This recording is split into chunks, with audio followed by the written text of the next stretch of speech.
10.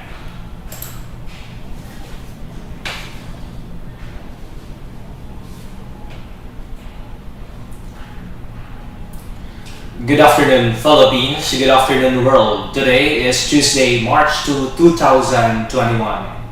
I am here to inform you the latest updates in the world. I am Lloyd Pilata, bringing you the hottest and the latest news for this hour.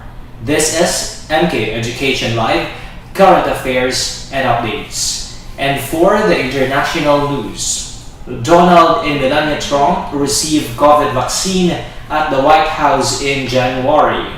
Former President Donald Trump and former First Lady Melania Trump received the COVID-19 vaccine at the White House in January, a Trump advisor told on Monday.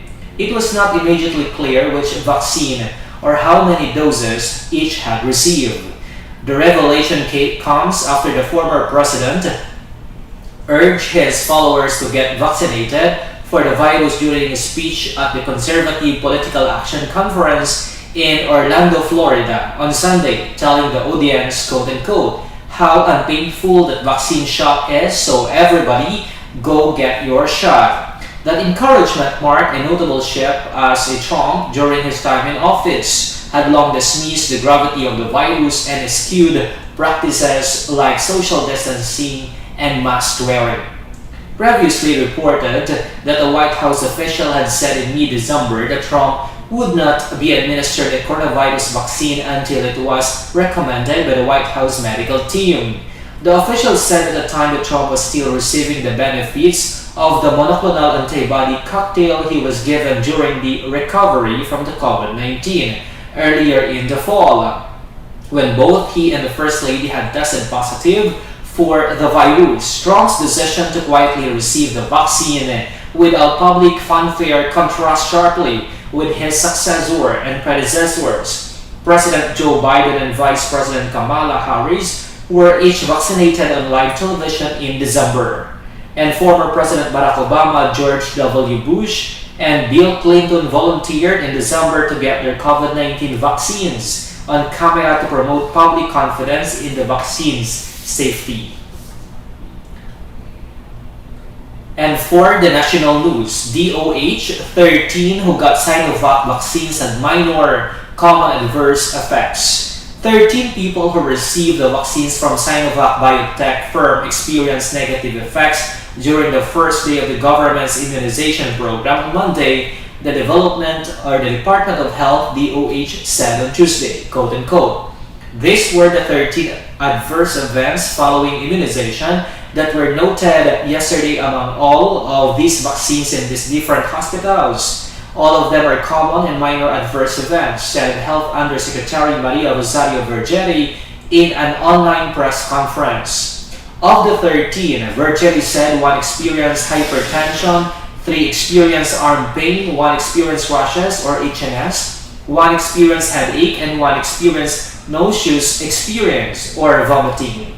She did not specify the fact for the 6 remaining vaccinees. Vergeri said all those who experienced adverse effects were observed and were immediately sent home.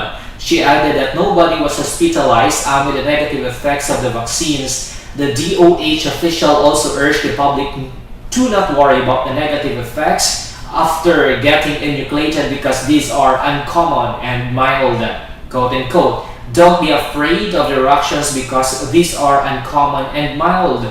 There is a little percentage that we will get adverse effects. On Monday, the government finally began the vaccination program using the Sinovac biotech firm vaccines. Philippine General Hospital Director Dr. Gerardo Legaspe was the first to receive the COVID-19 vaccines.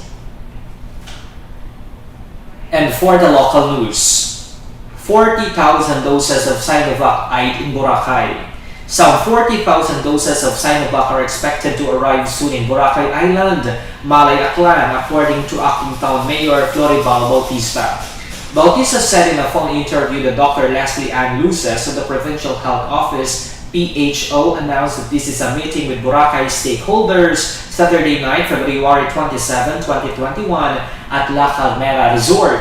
Presidential spokesperson Harry Roque earlier announced that COVID-19 vaccines are expected to arrive in Manila anytime soon.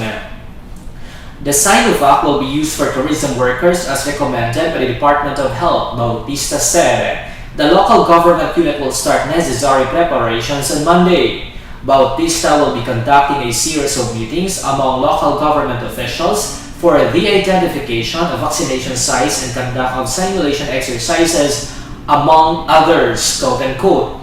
Already, the PHO has identified a cold storage facility in Calibo for the vaccines. We also have in barangays. Zambira is subject to the assessment of the DOH, Bautista said. The vaccination program is a part of the preparations of the government to open Boracay to international tourists. Meanwhile, Bautista has issued Executive Order EO number 6 series of 2021 extending curfew hours in Boracay now from 1 a.m. to 5 a.m. Prior to the EO, the curfew in Boracay is from 11 p.m. to 5 p.m. And for the entertainment news, Sophie Albert and Vin Abrenica are expecting a baby girl as their first child. They announced via 2 gender reveal parties held for their families. The couple shared clips from the celebrations through a vlog they uploaded on their YouTube channel, Vin and Sophie, on February 27. Albert shared that as they regularly celebrate Thanksgiving, they hit 2 birds with 1 stone when her mother decided to hold one of the gender reveal celebrations on the holiday as well. On why they had to hold to get-togethers for the reveal, the couple said, quote-unquote, as much as we would have all wanted to be together, we had separate for the Reyes family and the Abrenica family to keep everyone safe. They added that these were very different celebrations, both equally fun.